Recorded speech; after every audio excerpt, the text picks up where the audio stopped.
नाजरीन आदाब, रमजानुल मुबारक का महीना शुरू हो गया है। बरकतों वाला महीना, हर तरफ बरकतें ही बरकतें हैं। इस महीने की खास बात अगर देखा जाए तो इसमें जो चीजें खर्च की जाए उसकी 70 गुना नेकियां मिलती है। लेकिन जो सबसे ज्यादा बड़ा मसला है वो ज़कात को लेकर के है। बहुत सारी चीजें ऐसे हैं, लोगों को पता नहीं कि ज़कात कितने खर्च करना चाहिए और कितना निकालना चाहिए, क्या सदका है, क्या फितरा है, इन सब चीजों में लोग कंफ्यूज हैं। तो इन सब उमूर पे बात करने के लिए हमारे साथ जमात इस्लामी शरिया कौंसिल के सेक्रेटरी डॉक्टर मोहम्मद रजीउल इस्लाम नदवी साहब हैं। आइए उनसे जानते हैं कि ज़कात का मसला क्या है इस्लाम में। बिस्मिल्लाहिर्रहमानिर्रहीम। देखिए, इस्लाम के अरकान में से एक अहम रुकन ज़कात है।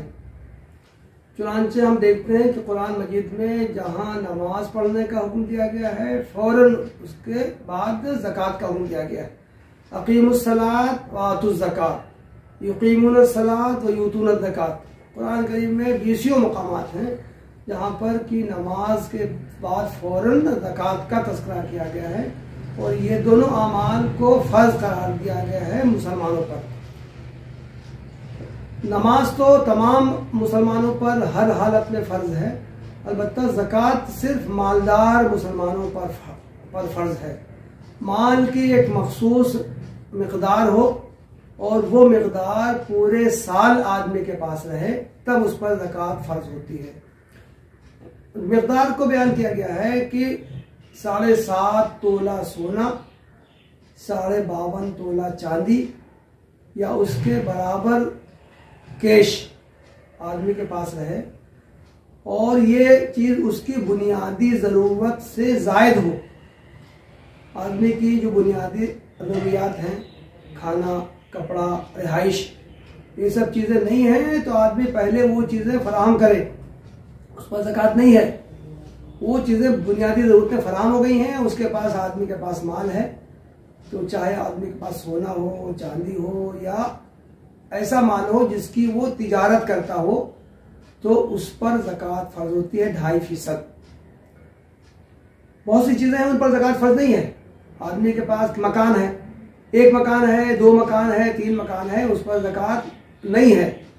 आदमी के पास कोई प्लाट है, उसने प्लाट अपने ज़रूरत के लिए ले रखा है कि हम किसी बेटे को दे देंगे, अपना कोई मकान बना लेंगे, तो उस पर ज़कात नहीं है।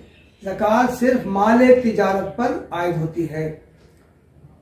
इसी तरह जिन लोगों के पास खेत है तो खेत की पैदावार पर भी ज़कात आयद होती है, उसको उश्र कहते हैं जी।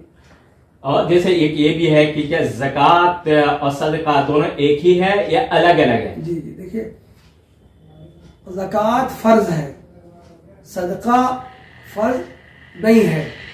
ज़कात आदमी नहीं देगा तो वो गुनाहगार होगा, आदमी सदका नहीं देगा तो वो गुनाहगार नहीं होगा।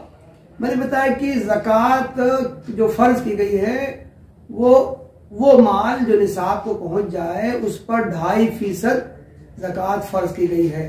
2.5% से ज़्यादा आदमी जो कुछ खर्च करेगा उसका शुमार सदका में होगा और उस पर भी अल्लाह ताला उसको अजर से नवाजेगा। असलन मोमिन से मतलूब यह है कि अल्लाह ताला ने उसको माल और दौलत से नवाजा है, उसमें वो गरीब बंदों कहाँ जाने। चुनांचे कुरान करीम ही में है कि यसअलूनका माज़ा युनफ़िक़ून क़ुलिल अफ़्व, लोग तुमसे पूछते हैं ए पैगंबर कि वो क्या खर्च करें, आप उनको आप बता दिए कि तुम्हारी ज़रूरत से ज़्यादा जो कुछ है वो खर्च करो। ये 2.5% तो कम से कम है, इसका खर्च करना ज़रूरी है। आदमी इतना नहीं खर्च करेगा तो वो गुनाहगार होगा।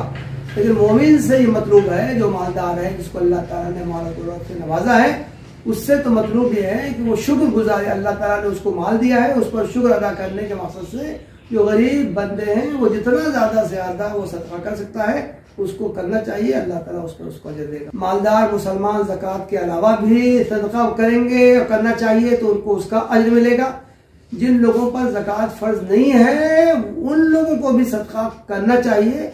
सदक़े करने की फजीलत कुरान में भी बयान की गई है और हदीस में भी बयान की गई है। तो सदका का हुक्म अलग है, ज़कात का हुक्म अलग है। ज़कात फ़र्ज है, सदका फ़र्ज नहीं है। ज़कात अगर कोई नहीं देगा वो गुनाहगार होगा, सदका नहीं देगा गुनाहगार नहीं होगा। लेकिन हर शख्स को जो भी उसकी समाजी हैसियत हो, माली हैसियत हो, उसको सदका देना चाहिए।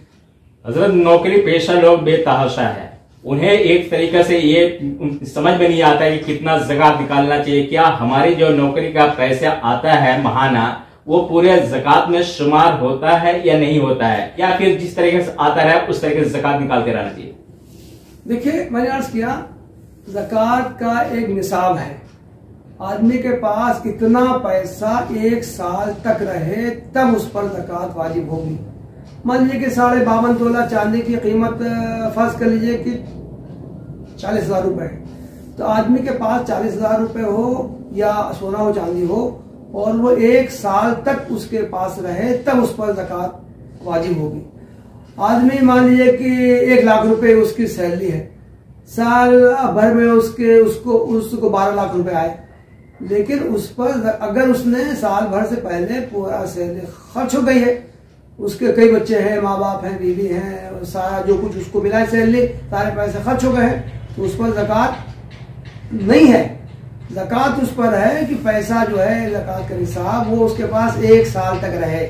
तो मिसाल के तौर से सैलरी जो पेशा लोग हैं उनके अकाउंट में पैसा आता रहता है, खर्च होता रहता है।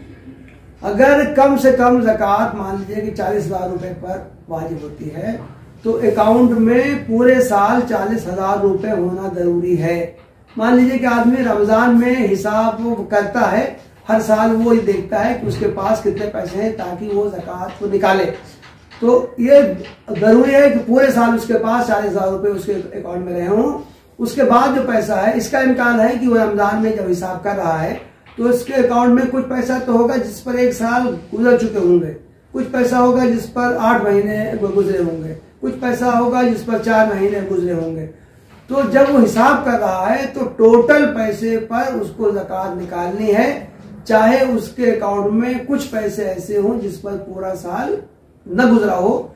लेकिन जब जो उसने तारीख मुतय्यन की है, जब वो ज़कात निकालता है तो उस वक्त कुछ पैसे ऐसे होंगे जिस पर पूरा साल गुजर चुका होगा, कुछ पैसे ऐसे होंगे जिस पर पूरा साल नहीं गुजरा होगा। उसको जिस वक्त हिसाब करता है उस वक्त उसके अकाउंट में जितना पैसा है वो पूरे पर उसको ज़कात निकालनी होगी। शुक्रिया। ये थे जमात इस्लामी शरिया काउंसिल के सेक्रेटरी डॉक्टर मोहम्मद रजीउल इस्लाम साहब, जो बता रहे थे कि ज़कात किन लोगों पर देना चाहिए और किस वक्त देना चाहिए और किस तरीके से देना चाहिए। और ये भी बता रहे थे ज़कात अलग है, सदका अलग है, और ज़कात के साथ साथ सदका भी करते रहे तो सवाब ज्यादा मिलेगा।